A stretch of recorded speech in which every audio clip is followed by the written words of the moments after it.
Son.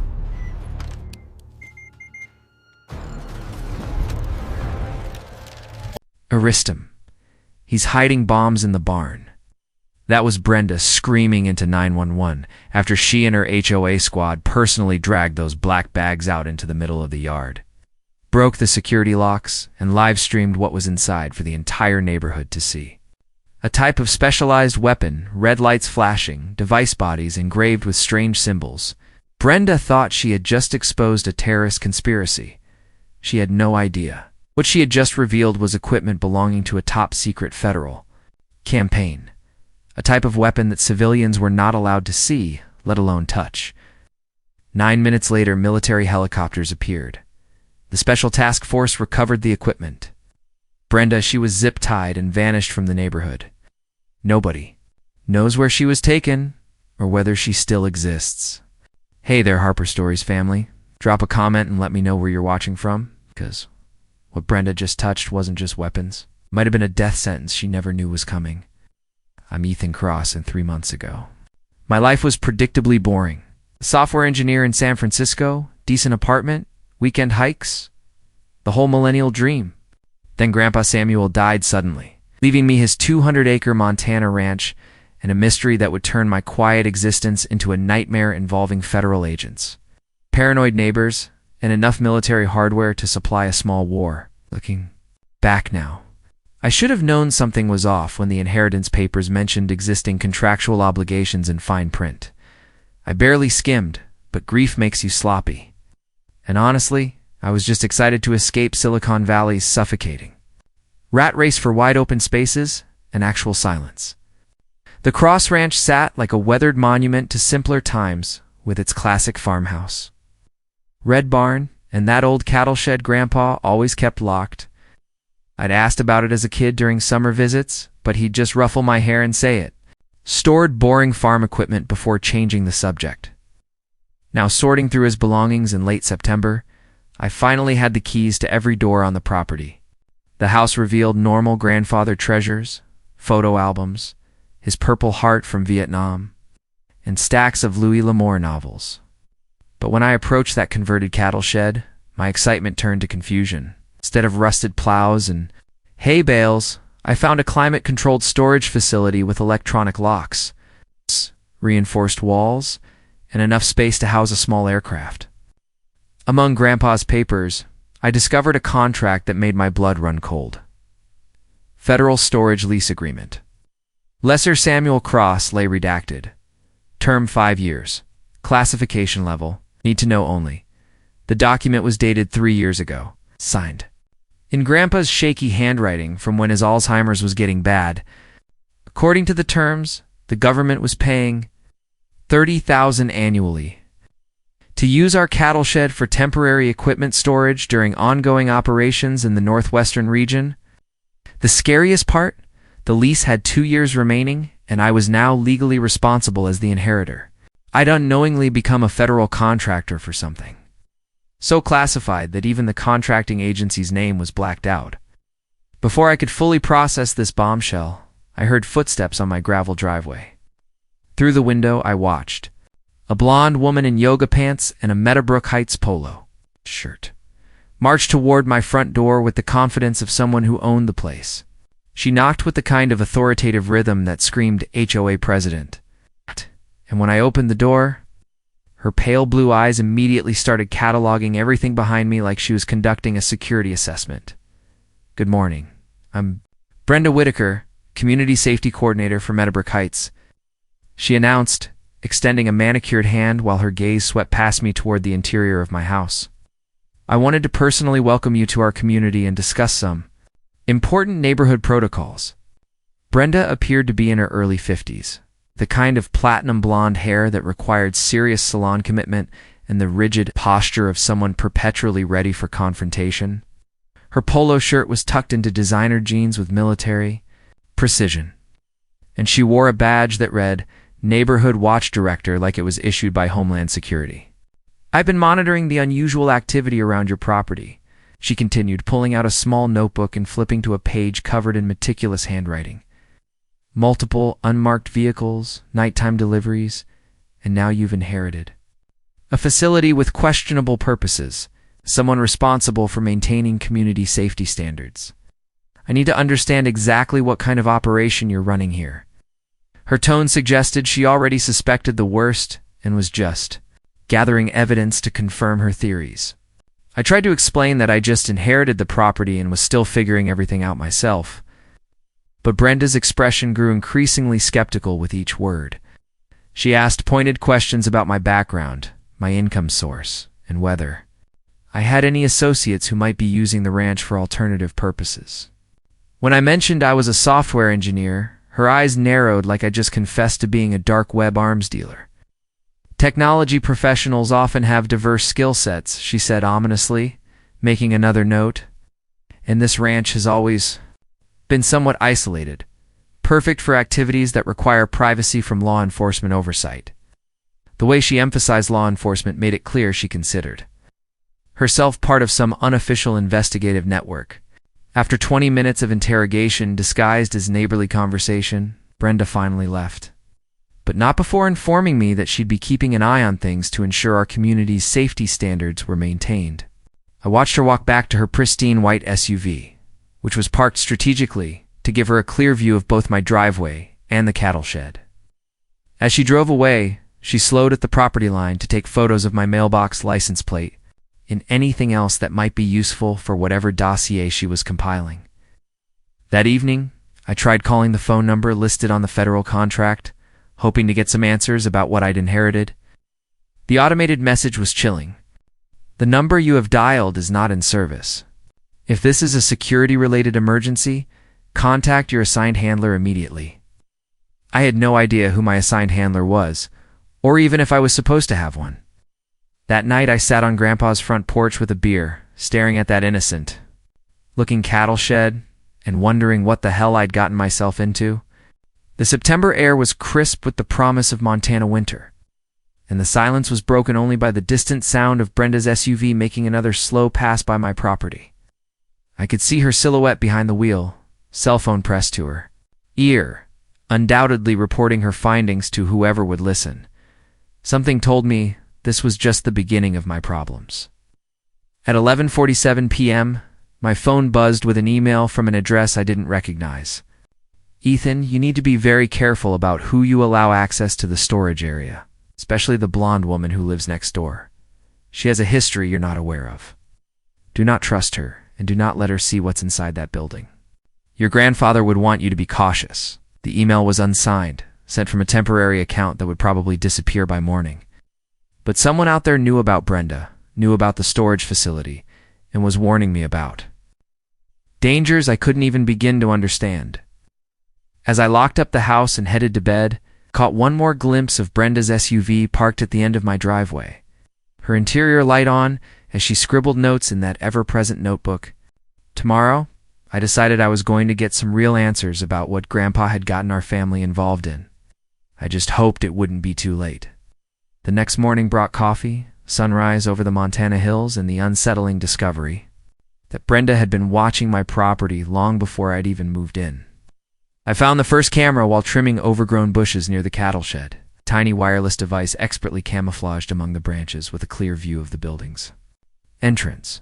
A systematic search revealed for more. One aimed at my driveway, another monitoring the back entrance to my house, and two positioned to capture anyone approaching the storage facility from different angles. These weren't cheap security cameras from Amazon. They were professional grade surveillance equipment, the kind used by private investigators or people with serious paranoia issues. Each device was weathered enough to suggest they'd been there for months, possibly since before Grandpa's death.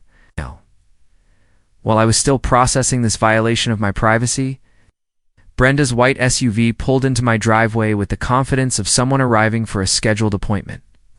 She climbed out wearing what looked like a tactical vest over her polo shirt, complete with multiple pockets and a radio clipped to her shoulder. Behind her emerged three neighbors I'd never met, all wearing matching Meadowbrook Security Council T-shirts and carrying clipboards like they were conducting an official investigation. Brenda introduced them as her executive team. Frank Dalton, a retired postal worker who specialized in pattern recognition. Carol Nguyen, a former bank manager who handled financial irregularities. and George Blake, who ran the local hardware store and served as their technical consultant.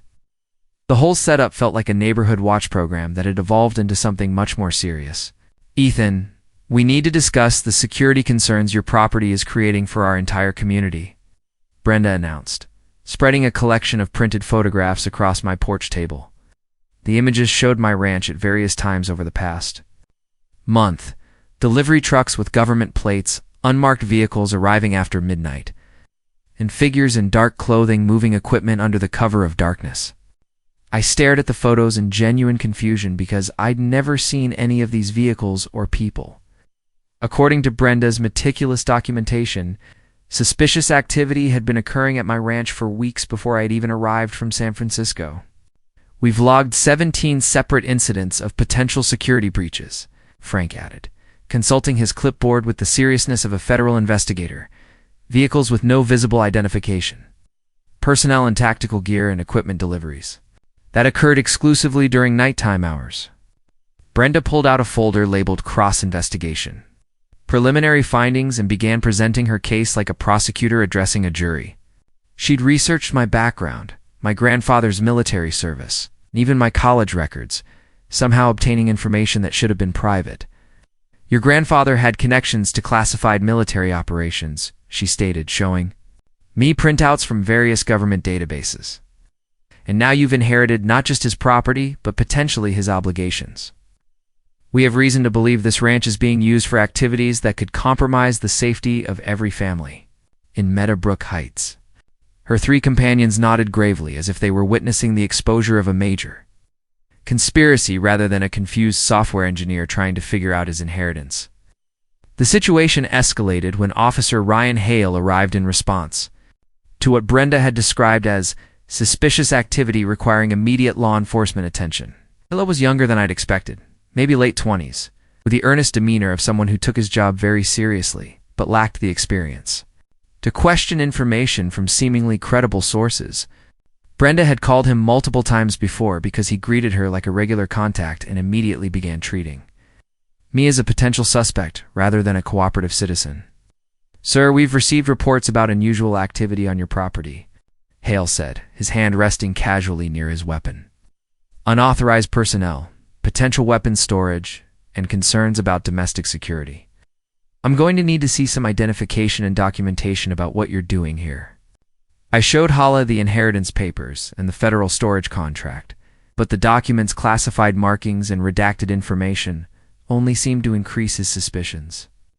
Brenda stood behind him, occasionally whispering observations and pointing out details she considered significant evidence of wrongdoing. "Officer, you can see the contract specifically mentions ongoing operations and classified equipment," she said, her voice carrying the authority of someone accustomed to being taken seriously by law enforcement. "This facility could be storing anything from surveillance equipment to actual weapons, all without proper oversight or community notification."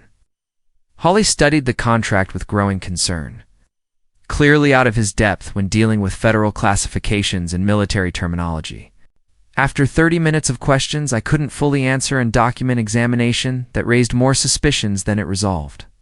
Hale left with a warning that he'd be conducting regular patrols of my property until the situation was clarified. Brenda and her security council departed with satisfied expressions like they'd successfully exposed a threat to national security. That evening I discovered another camera had been installed while we were talking, this one positioned to monitor my bedroom window from Carol Nugent's backyard. The violation felt personal now, beyond simple neighborhood nosiness, into genuine stalking behavior. I was starting to understand that Brenda wasn't just a concerned neighbor with too much time on her hands. She was someone with training, resources, and an obsession that went far beyond normal community safety concerns.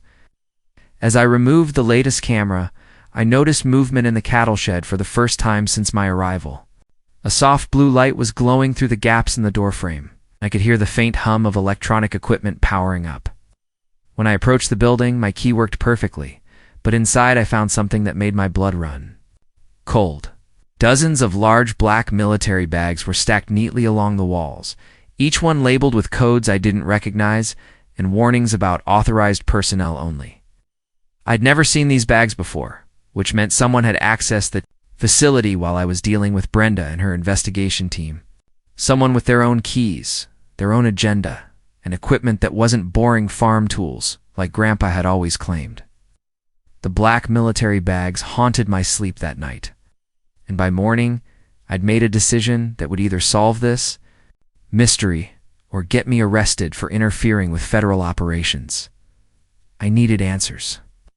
And the only way to get them was to open one of those bags and see what Grandpa had gotten our family involved in. The first bag I selected felt surprisingly heavy, filled with equipment that looked like it belonged in a science fiction movie rather than a Montana cattle shed. Inside were devices labeled DoD classified, authorized excess only sophisticated. Electronics with multiple antennas and what appeared to be some kind of advanced surveillance equipment. One piece had a manufacturer's label reading Tactical Communications Array Model TC470. And when I Googled it, the only results were vague references to counterterrorism operations and classified law enforcement applications. Oh, my college roommate. Leo Martinez had always been the guy who could hack into anything and find information that didn't want to be found. Now working as a cybersecurity consultant in Denver, he was exactly the kind of person who might be able to help me understand what I'd stumbled into. "Ethan, this is some serious government hardware," Leo said over video chat, studying the photos I'd sent him. "These device serial numbers trace back to defense contractors that only sell to federal agencies. We're talking FBI, CIA, maybe even military intelligence. Whatever your grandfather agreed to, it wasn't storing garden tools." His expression grew increasingly concerned as he ran the serial numbers through various databases. "Dude, some of this equipment is so classified that just possessing photos of it could get you in trouble with Homeland Security." While Leo worked his magic with government databases, I decided to do some investigation of my own into Brenda's background. Her behavior went far beyond typical neighborhood watch paranoia, and that anonymous email warning me about her history suggested there was more to her story than community safety coordinator. A basic internet search revealed that Brenda Whitaker had worked for the Defense Intelligence Agency for 12 years before taking early retirement in 2018. Her LinkedIn profile was sparse, mentioning only analytical consulting and security assessment services, but a deeper dive into public records showed she'd been involved in something called Operation Desert Ash that resulted in congressional hearings about intelligence failures. The details were heavily redacted, but multiple news articles referenced significant personnel losses and compromised operations. That afternoon brought an unexpected visitor who would change everything I thought I knew about my situation. A woman in her late 30s knocked on my door, introducing herself as Julia Benton, a freelance journalist writing about community security initiatives in rural Montana. She had an easy smile and professional demeanor, carrying a digital recorder and notebook that suggested legitimate media credentials. "I'm particularly interested in how neighborhoods like Meadowbrook Heights balance safety concerns with privacy rights," she explained, settling into my porch chair like she had all the time in the world. "I understand there's been some tension between you and the local community watch program." Her questions seemed innocuous enough. She displayed an unusual level of knowledge about my specific situation and asked several pointed questions about my grandfather's military background. Julia Benton was more than just a local journalist. Her questions revealed detailed knowledge about federal storage contracts, classified equipment protocols, and the kind of operations that might require temporary facilities in rural areas. She also seemed remarkably well informed about Brenda's background. Asking whether I'd researched my neighbor's previous government employment, "People like Miss Whitaker often have difficulty adjusting to civilian life," she observed, making notes in a shorthand I couldn't decipher. "Sometimes they see threats where none exist, or conversely, they miss real dangers because they're focused on imaginary ones." When I mentioned the surveillance cameras and Brenda's investigation team, Julia's expression sharpened with what looked like professional interest rather than casual curiosity. Meanwhile, Brenda's campaign against me was escalating to disturbing new levels. She'd organized an emergency meeting of the Meadowbrook Heights Homeowners Association. Even though my ranch wasn't technically part of their subdivision, the meeting agenda, which someone anonymously slipped under my door, is titled Security Assessment, the cross situation, and included items like threat level evaluation and community protection protocols. According to my one friendly neighbor, an elderly rancher named Hank Wallace, Brenda had presented a PowerPoint presentation complete with surveillance photos, background research, and a detailed analysis of why my presence represented a clear and present danger to the community. She'd convinced at least 15 families that I was either running some kind of illegal operation or had been recruited by terrorists to use our ranch as a staging area. The most disturbing development came when Leo called back with information that made my blood run cold. His database searches had revealed that the equipment in my cattle shed wasn't just classified military hardware. It was specifically designed for counter-terrorism surveillance operations. Ethan, this stuff is used to monitor suspected terrorist cells, track international communications, and coordinate with federal task forces, he explained, his voice tense with worry. If your grandfather was storing this equipment, he wasn't just helping the government. He was involved in active operations against serious threats. And if Brenda Whitaker does have intelligence training, she might recognize exactly what this equipment is used for. The implication was terrifying. Brenda might believe she discovered an actual terrorist operation rather than a confused software engineer trying to understand his inheritance. That evening, as Julia was leaving, she accidentally dropped a USB drive near my front door. Professional courtesy demanded I return it, but curiosity got the better of me when I plugged it into my computer. The drive contained detailed files about Brenda Whitaker, including psychological evaluations, incident reports from her DIA service, and medical records showing treatment for post-traumatic stress disorder following Operation Desert Ash. According to the documents, Brenda had been part of an intelligence team that provided analysis for a counter-terrorism operation that went catastrophically wrong, resulting in the deaths of 12 operatives due to faulty intelligence. She'd been medically retired after developing severe paranoia and an obsessive need to identify and neutralize potential threats before they could harm innocent people. The final document on the drive was a current FBI monitoring report suggesting that Brenda was under active surveillance due to concerns about her mental stability and potential security risks. Someone was watching the watcher, and Julia Benton was not the freelance journalist she claimed to be. As I stared at the classified documents glowing on my computer screen, I realized that everyone in this situation was lying about who they really were and what they wanted. The only question now was whether I was an innocent bystander caught in the middle, or if Grandpa's legacy had made me a target in a game I didn't even know I was playing.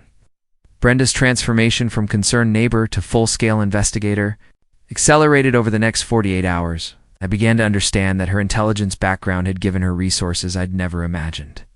Using connections from her DIA days, she'd somehow obtained classified portions of my grandfather's service record, revealing that Samuel Cross hadn't just been a Purple Heart recipient from Vietnam, but had later worked for the CIA in operations across Afghanistan and Eastern Europe during the 1980s and 90s.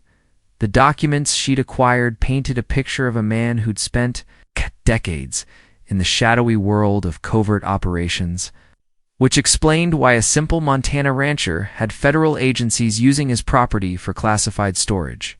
Brenda's conclusion was both logical and terrifying. If Grandpa had been deep cover CIA, then his grandson inheriting the family ranch meant the family business was continuing under new management. Armed with this information, Brenda launched what could only be described as a professional-grade character assassination campaign. She'd created detailed dossiers on me, my grandfather, and anyone connected to our property, complete with surveillance photos, financial records, and psychological profiles that would have impressed seasoned federal investigators. Her research revealed that I'd made several large cash deposits after inheriting the ranch, money that came from selling Grandpa's vintage car collection. But Brenda presented these transactions as evidence of payments from unknown associates. She'd also documented every vehicle that had visited my property, cross-referenced license plates with government databases, and created a timeline of activities that painted me as the coordinator of some kind of ongoing criminal enterprise. The most disturbing aspect of Brenda's campaign was how effectively she used social media to spread her narrative throughout the community and beyond. She'd created a Facebook group called Meadowbrook Truth Warriors that rapidly attracted Nearly 400 members from across Montana and neighboring states. Her posts combine legitimate-looking surveillance footage with inflammatory commentary about domestic terrorist cells and government cover-ups, creating a viral conspiracy theory that portrayed me as everything from a drug dealer to a foreign agent. Each post received dozens of shares and hundreds of comments from people who'd never met me but were convinced I represented a clear and present danger to American communities. The group's most popular posts featured nighttime photos of the cattle shed with ominous text reading, "What are they hiding? What don't they want us to know? Share this before it gets deleted." Within days, the online harassment spilled into real-world consequences that made my daily life increasingly difficult and dangerous. I started receiving phone calls at all hours from anonymous numbers with voices, ranging from concerned citizens asking me to do the right thing to outright death threats from people who'd become convinced I was planning attacks on innocent families. My email inbox filled with messages from conspiracy theorists, militia groups, and self-appointed Homeland Security vigilantes offering to help deal with the situation in ways that sounded distinctly violent. 3 different neighbors reported suspicious activity around my property to law enforcement agencies, and I could tell from Officer Hale's increasingly frequent visits that the pressure was mounting for some kind of official action against me. The situation reached a breaking point when Leo called with information that changed everything I thought I understood about federal oversight and legal protection. His deeper investigation into the storage contract had revealed that the original agreement had expired 6 months ago, meaning whatever operation had been using our ranch was no longer authorized or protected by official channels. Other times, I'd stare toward the barn where I'd uncovered the hidden room and wonder if I'd truly found everything or if another layer still waited beneath the surface. I'm touched for decades. Grandpa Samuel had always been a man of few words, but he'd taught me to pay attention to the details others missed. Now, I looked at every creak in the floorboards and knot in the wood differently, wondering if they concealed another map, another room, another secret that might pull me deeper into the maze he'd left behind. Despite everything, a strange calm had settled over the property, without Brenda's constant surveillance and without the constant hum of federal equipment buried in the cattle shed. The ranch had finally gone quiet. The silence was eerie at first, almost accusatory, but with time, it became therapeutic. I returned to the land, working on small repairs, fixing up the house, and rediscovering parts of the property I hadn't explored in years. Nature was slowly reclaiming the scars left behind by the intrusion of conspiracy and fear. Every so often, a black SUV would appear at the edge of my driveway and linger just long enough to let me know I was still being watched. But they never approached. They didn't need to. I'd proven my cooperation. I'd signed the confidentiality agreements. I'd agreed to keep what I found buried beneath my family's soil a secret I would carry for the rest of my life. Occasionally, I'd receive anonymous packages, no return address. No note containing historical documents, old photos of Grandpa with people I couldn't recognize. Sometimes standing in front of aircraft or vehicles marked only with agency codes I didn't understand. It was as if someone out there wanted me to keep learning, to keep piecing the puzzle together, even if I never shared the completed image with the world. One day, about 6 weeks after the incident, a man appeared at my gate. He was in his 60s, wearing a military jacket with no insignia and boots caked in red desert dust. He didn't introduce himself, didn't offer a name or shake my hand. He simply handed me an envelope and said, "He saved more lives than you'll ever know. That's why we kept the ranch off the grid. That's why you were never meant to be part of this." Then he turned and walked back to his truck without another word. The envelope contained a letter written in my grandfather's handwriting, clearly composed before his Alzheimer's had worsened. "Ethan," it began, "if you're reading this, I didn't get to explain things the way I wanted. I'm sorry. For that, what you found is only a fraction of what I kept hidden. I did it to protect people. Some of them you'll never meet, and some of them don't even know they were ever in danger. You might not understand now, but trust me when I say, you were never the target. You were the shield. Our family was always the shield." I read the letter a dozen times that night, trying to make sense of the cryptic words. Was Grandpa saying he'd taken the burden so I wouldn't have to? Or was he passing it on, trusting me to carry a legacy I never asked for? Either way, I knew I couldn't ignore it. One morning I returned to the underground room and began cataloging everything I hadn't yet reported. Not to hide it, but to understand it. If secrets were going to live here, they'd live under my stewardship, not under the watch of paranoid neighbors or faceless agencies. It became a daily ritual document, organized cross-reference. I even started using Leo's secure cloud server to create an encrypted archive, one that only I could access, protected by layers of authentication we'd developed together. I didn't know what the end goal was, only that the more I understood, the less afraid I became. As weeks turned into months, the chaos Brenda had created faded from the national spotlight. New controversies emerged, new hashtags trended, and the digital world moved on. But in Meadowbrook Heights, the aftermath remained like an echo through the trees. Brenda's house sat empty, its windows boarded up by court order, a silent reminder of how one person's paranoia could spiral into something catastrophic. Yet I couldn't bring myself to hate her. Brenda hadn't been evil. She'd been broken, cracked by a system that had trained her to see threats everywhere and then abandoned her when she could no longer function. In a twisted way, she thought. She was saving people. She just didn't know that the danger she feared was already on her side of the fence. One afternoon, I found myself visiting the local VA clinic where I learned Brenda was being held for evaluation. I wasn't allowed to see her, but I left a letter. "You were right about the danger," I wrote. "You were just wrong about the source. I hope one day you find peace." I never got a response. I didn't expect one. Still, writing it felt like closure. Life settled into a strange rhythm after that. Leo came to visit once, bringing me a new satellite uplink and a six-pack of Montana's finest IPA. We didn't talk about the bunker or the federal oversight. We just sat on the porch watching the sun dip behind the hills, two friends pretending. Things were simple again, and maybe for that night they were. But I knew better.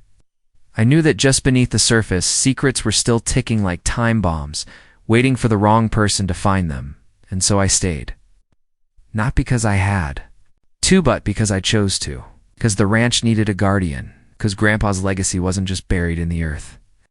It was etched into every sunrise that cut through the valley, every gust of wind that rattled the windows, every old nail in the barn walls that still held. I became the shield. Not for the government, not for a cause, but for the truth. Real kind, not the viral conspiracy type. The kind you guard quietly, without recognition, without reward. The kind you inherit, not because you want it, but because it calls you. One night, months later, I received one last anonymous package. No note, no markings. Just a simple black USB drive and a folded scrap of paper that said the full picture. I hesitated before plugging it in, my heart pounding with the weight of everything I'd already seen. What more could there possibly be? But when I opened the files, I saw something I hadn't expected: video footage. Grandpa, sitting in the underground bunker, recording messages, not official logs or operation notes, just thoughts, memories, warnings. In one video, he looked directly into the camera and said, "Ethan, if you find this, it means I trusted you more than the people I worked with. You're not here by accident. You're here because you understand that some things are worth protecting, even if no one knows you did." I watched all 27 recordings, each one peeling back another layer of a man I thought I knew, each one confirming what I already suspected. Grandpa had never retired. Not really. He'd just gone dark, waiting out the final years of a life spent holding the line. And now, that line was mine. I shut off the monitor, walked outside, and looked up at the Montana stars. The same sky Grandpa had stared at after long missions. The same stars that Brenda once believed were watching her back. And now, maybe, they were watching mine. In the silence that followed, I didn't feel fear. I felt purpose. Whatever secrets the world had left, they wouldn't be found by accident again. Not while I was here. As the last of the black bags was loaded into a secure transport vehicle and the perimeter around the cattle shed began to clear, I stood in the dirt where my grandfather's legacy had unraveled into a national security catastrophe. Agent Naomi. Wells remained behind with a small team to debrief me, though the tone of her questions made it clear that I wasn't just being informed, I was being evaluated. Mr. Cross, you're now a material witness in a federal breach of classified infrastructure, she said, her eyes locked on mine with a gaze that carried the weight of authority and consequence. Everything you say, from this point forward, will be recorded, evaluated, and archived by the Department of Homeland Security, and you are under ongoing surveillance for your own protection, as well as ours.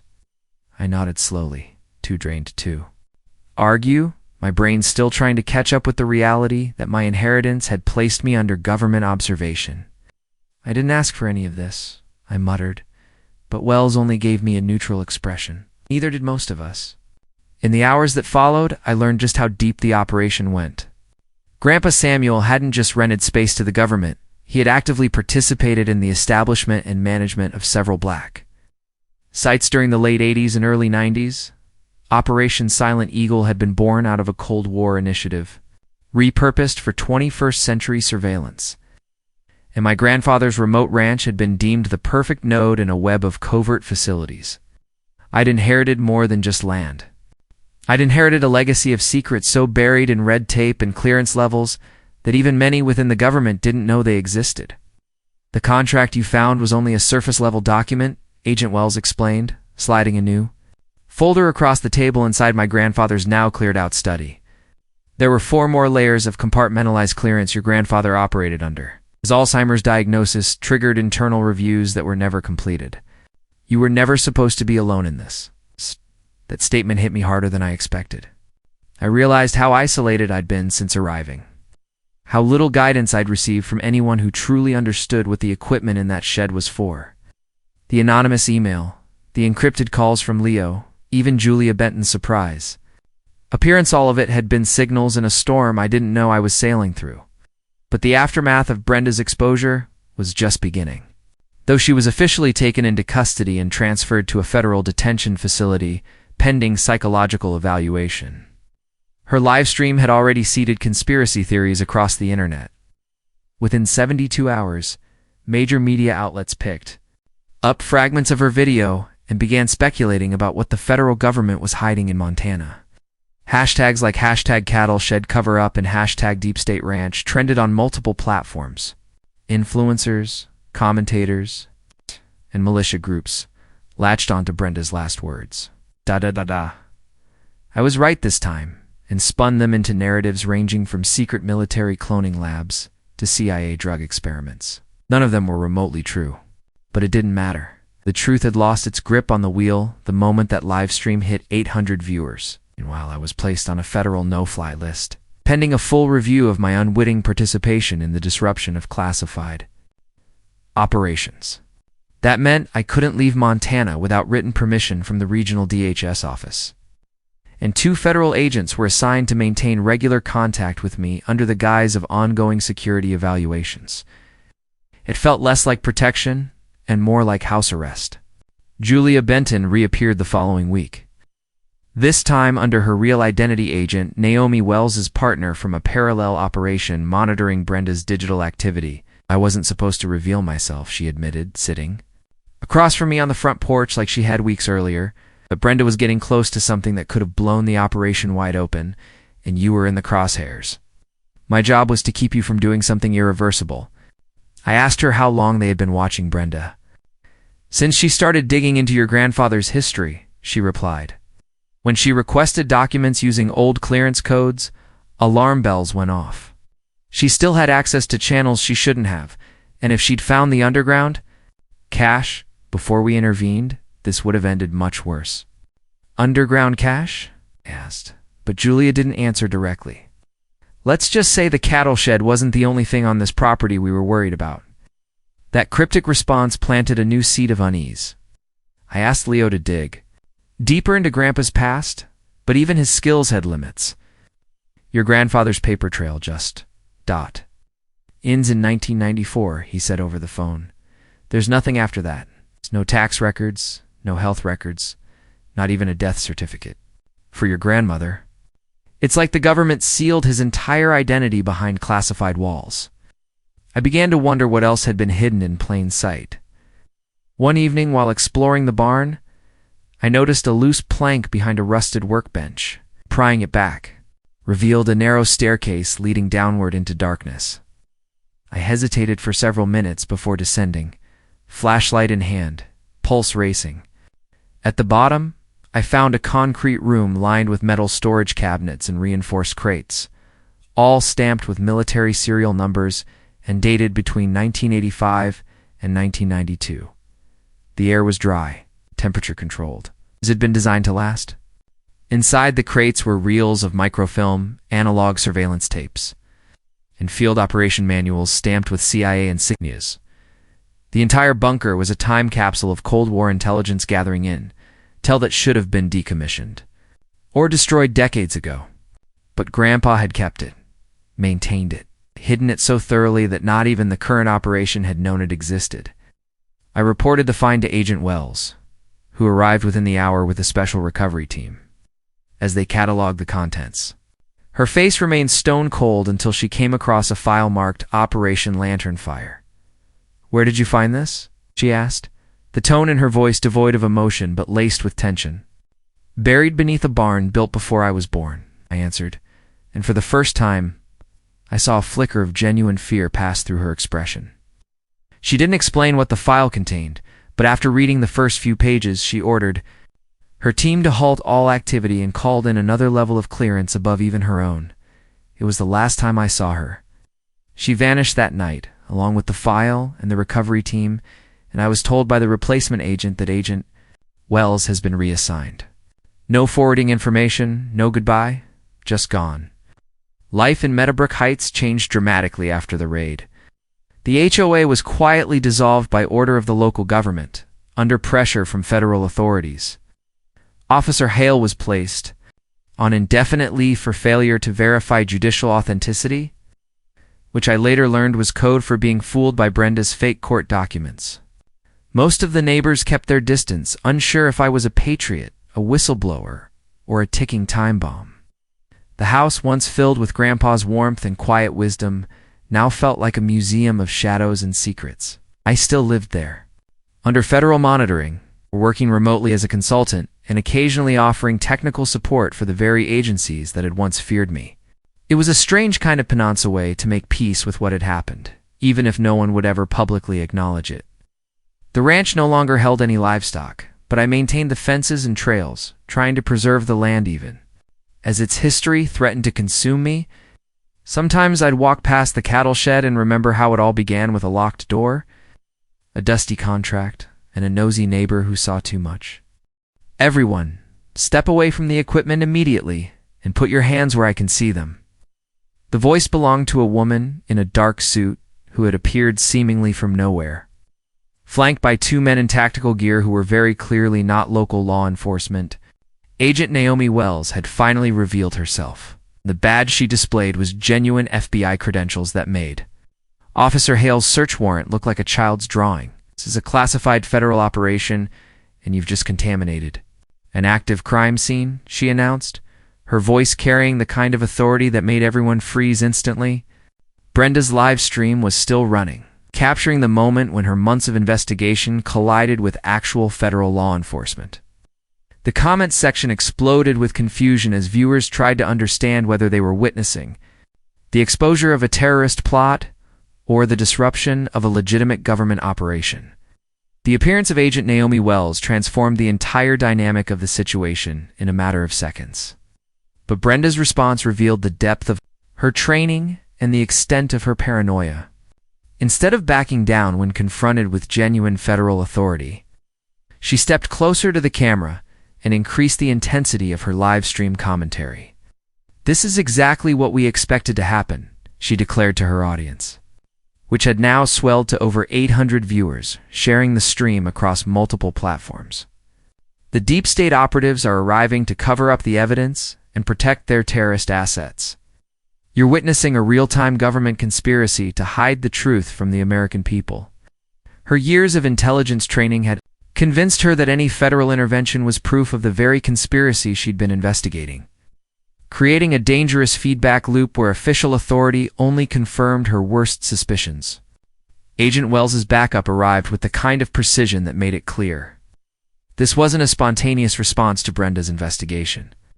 3 black SUVs appeared simultaneously from different directions, disgorging teams of agents who moved with the coordinated efficiency of people executing a carefully planned operation.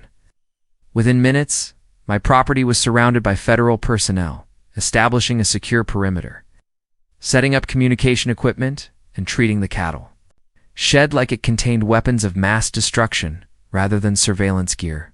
The contrast between their professional competence and Hale's confused local law enforcement. Its response was stark enough to make Brenda's viewers question everything they thought they'd been witnessing. The federal response team was already positioned and ready, Agent Wells explained to Hale. His face had gone pale as he realized he'd been manipulated into disrupting a classified operation. This facility has been under continuous federal protection, and your unauthorized entry has compromised months of sensitive work. The arrival of Commander Reed Lawson and his SWAT team elevated the situation to a level that finally silenced Brenda's confident commentary.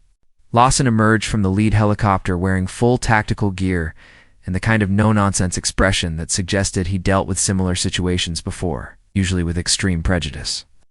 His team moved with military precision to secure the area, but their primary concern wasn't the equipment Brenda had exposed.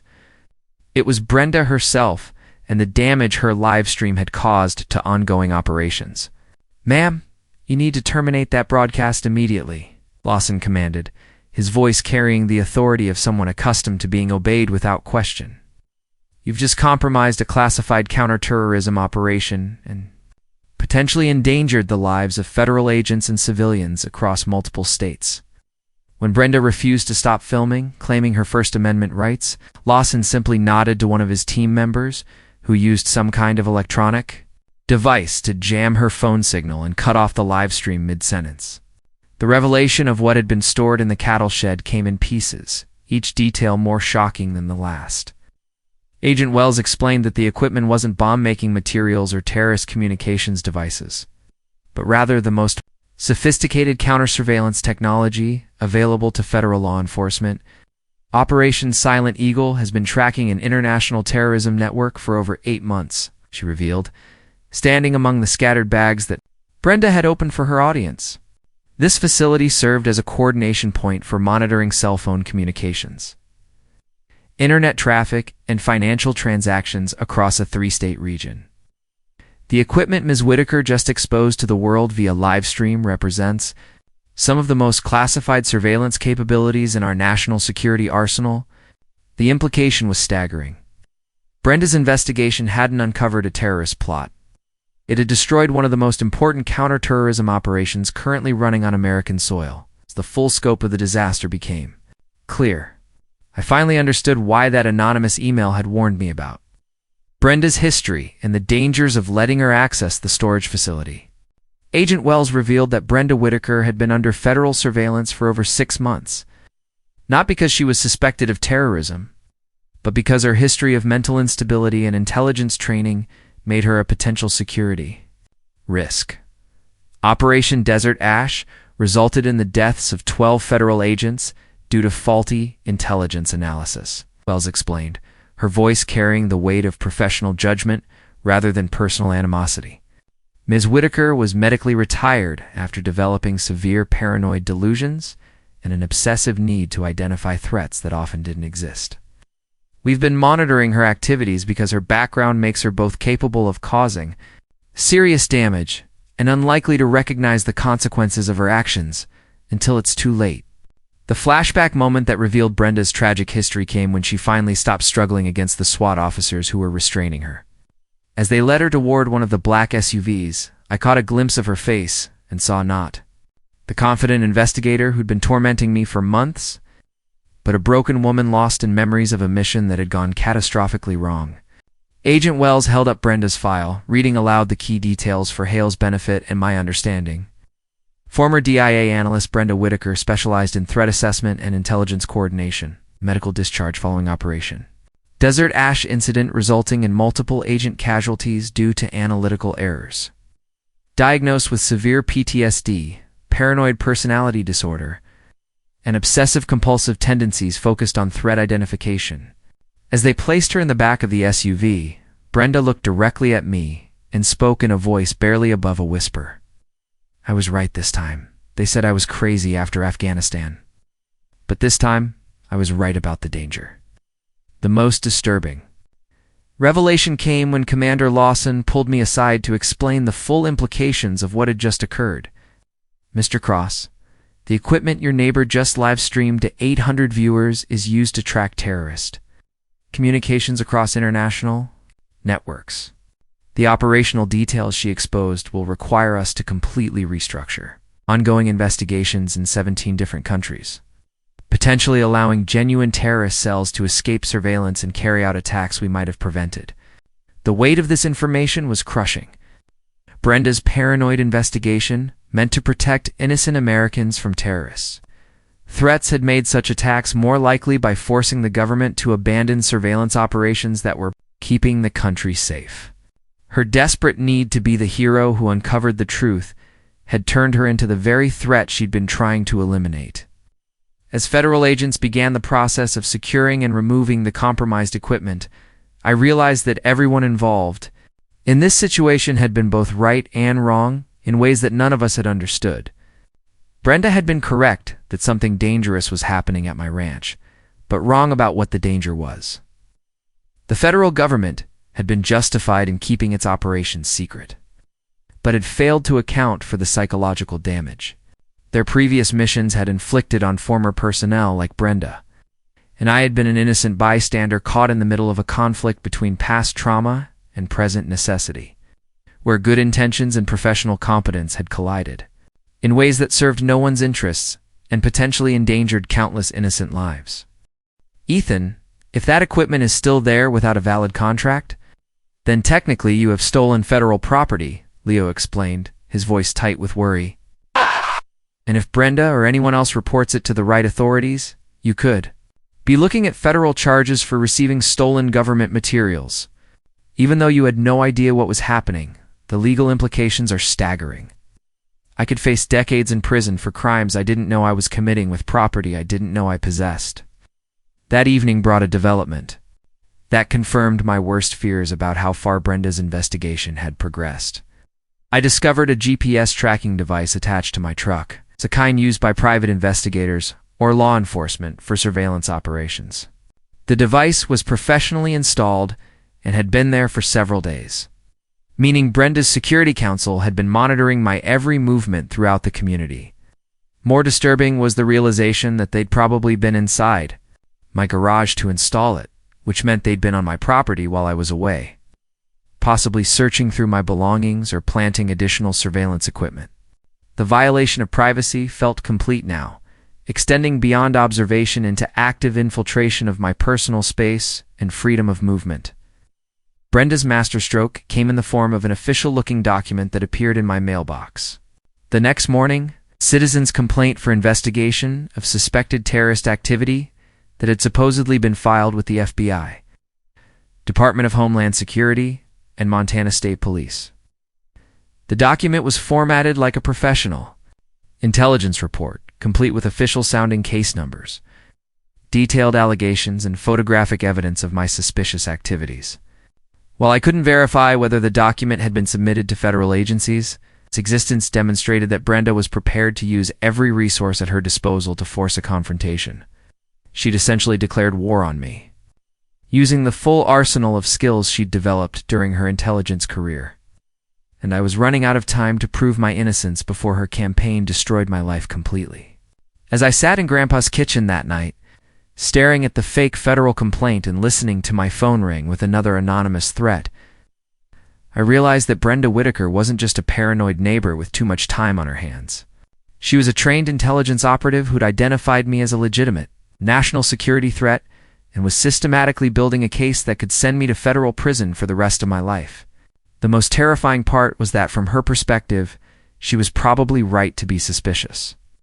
A software engineer inheriting a ranch full of classified counterterrorism equipment was exactly the kind of situation that would trigger alarm bells for anyone with her background and training. Tomorrow, I decided I was going to have to take drastic action to prove my innocence before Brenda's investigation reached the point where explanations wouldn't matter anymore.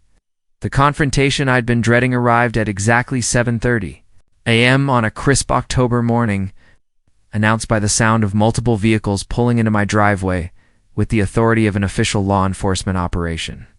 Through my kitchen window, I watched Officer Hale climb out of his patrol car, followed by Brenda and two additional officers I'd never seen before. Brenda carried a leather portfolio and wore what appeared to be a modified police vest, with Homeland Security Consultant emblazoned across the back in official-looking letters. The setup had all the appearance of a legitimate federal investigation, complete with backup units and someone filming the entire encounter on what looked like professional video equipment.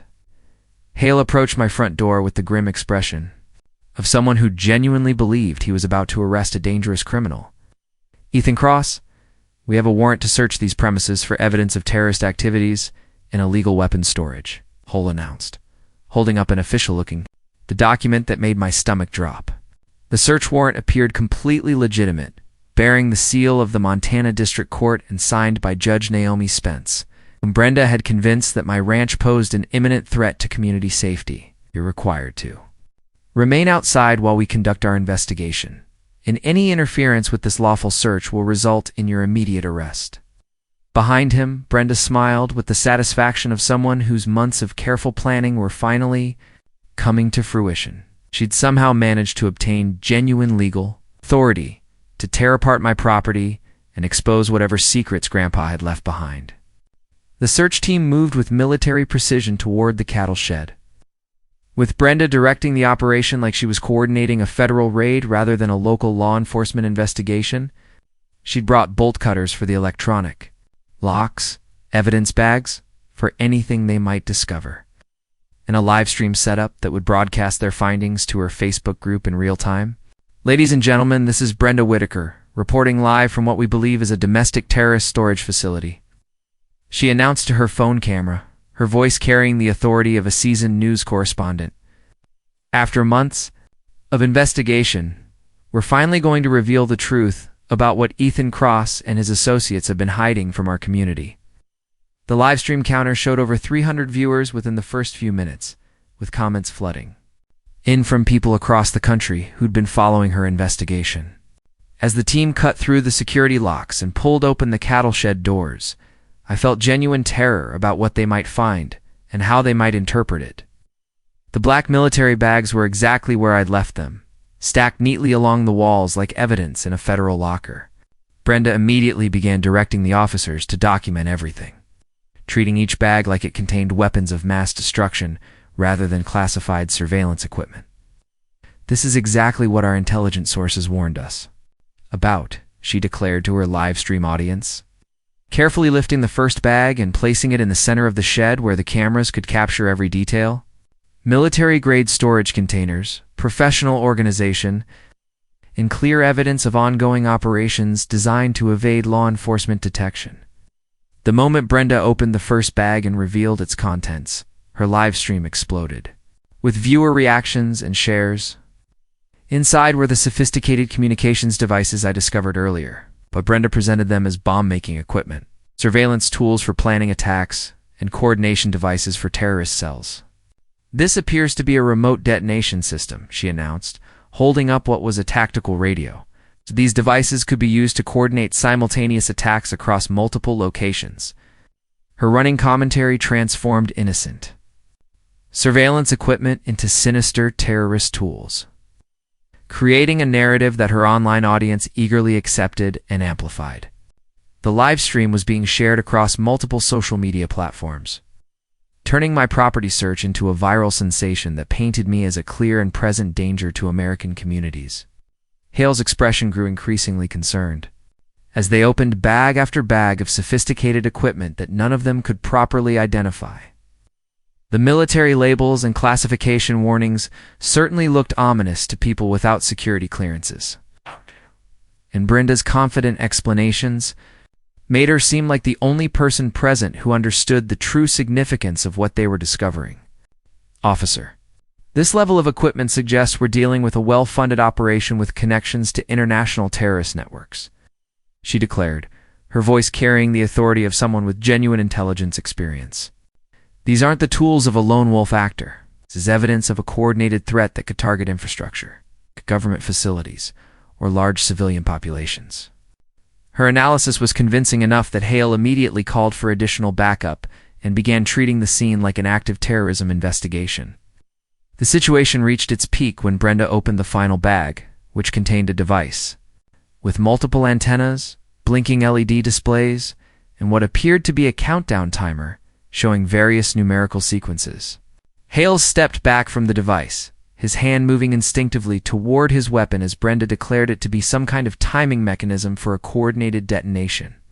The livestream audience was going crazy with comments about calling the FBI, evacuating the neighborhood, and stopping a terrorist attack in progress. That's when a cold, authoritative voice cut through the chaos like a knife through butter.